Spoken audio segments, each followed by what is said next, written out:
We are joined by Mr. Siddhartha CH JMD at Vishnu Chemicals this afternoon. Thank you so much, Siddhartha, for joining in with us this afternoon. It's a pleasure talking to you.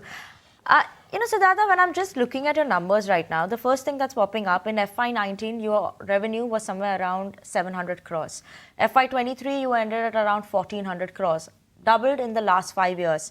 Now, this production that you all are starting, commence the production of this. How is it going to add to your top line? What is the long-term vision for the company over here in terms of FY24 as well as the next 5 years? Thank you very much for having me. Well, there has been a significant volume and value growth over the last 2 years, mainly on account of product launches what we have done in 2019. Because until 2019, we were predominantly a two-product company, and there was not a lot of fungibility in the asset what we have created. But thereafter, we have pivoted and added 4 other value-added products during 2019, and we have seen those orders coming during FY22 and 23. That has really led to the value and the volume growth during the last 2 years, and also added to our EBITDA margins.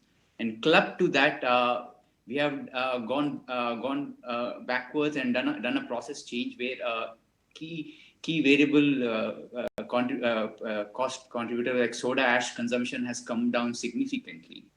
And moving forward, the similar strategy has been applied in our barium subsidiary as well. The idea is to scale, not just scale on the existing product what we are having, but continue to add flexible product mix. And part of and that's the reason we launched precipitated barium sulfate. And this is predominantly going into powder coating industries, paints and batteries. Right. So that I was also looking at the same numbers which Vinny was, but what caught my attention was that in the last 5 years, your revenues have doubled, but your profitability has gone up 5x.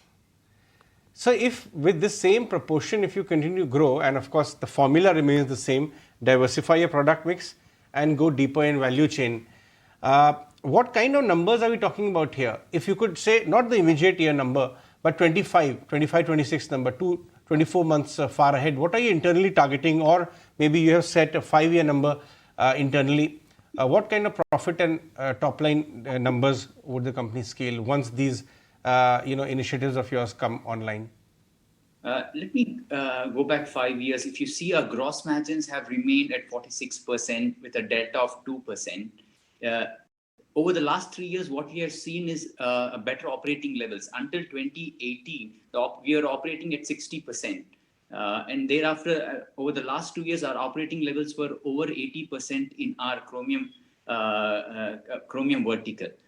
So what we are going to see in the next 2 years is increase in our barium operating levels since we have completed the capex during last quarter. So we have doubled our capacity in our barium vertical and also added another value order product which means on 40,000 tons we have gone up to 90,000 tons, and this barium sulfate is going to add in terms of a new value add going into a new end use industry.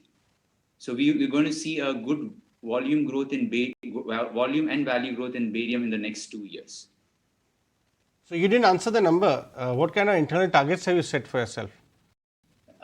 Well, I won't be able to share a number at this juncture, but I'm saying that we're going to see a very strong volume and value growth in barium, and chromium also we are going to see up to 10% volume growth in one of our specialty products.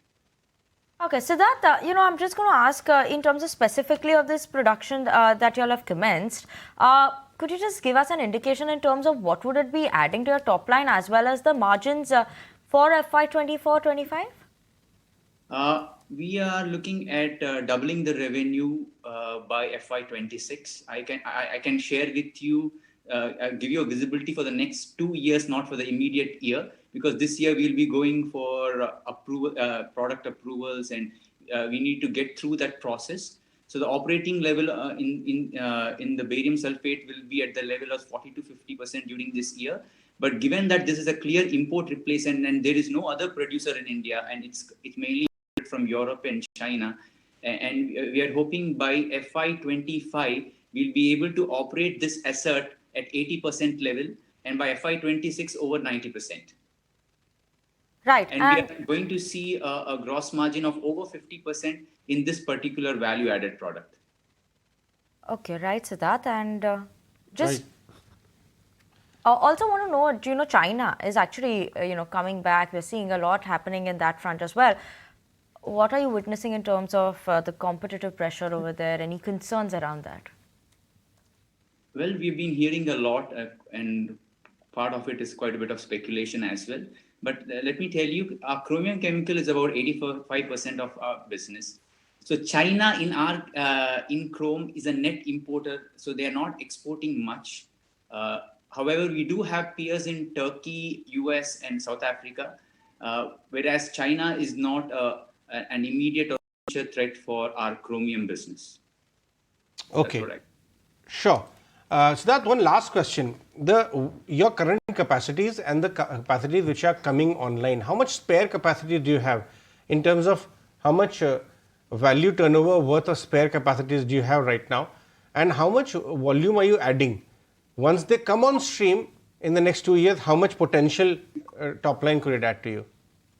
So, so in barium, I think we are currently operating at 50% since the capacity has come online only during the last quarter. So we are working on it, where we are expecting it to reach to about 70% during this year and 80%, 8 to 85% during next year, and that would continue. In terms of our chromium, we are already operating at over 80%, and we are in discussion to add volume, especially for launching a new value-added product, chromium metal. So for that, capex will be done during this year. So it will take about 16 to 18 months from now. So by which I think the volumes will increase by another 25%. This numbers would reflect more towards FY26. Right, Siddharth. Thank you so much for joining in with us this afternoon on Markets at Noon on ET Now. It's a pleasure having you on the show. Thank you so much for that.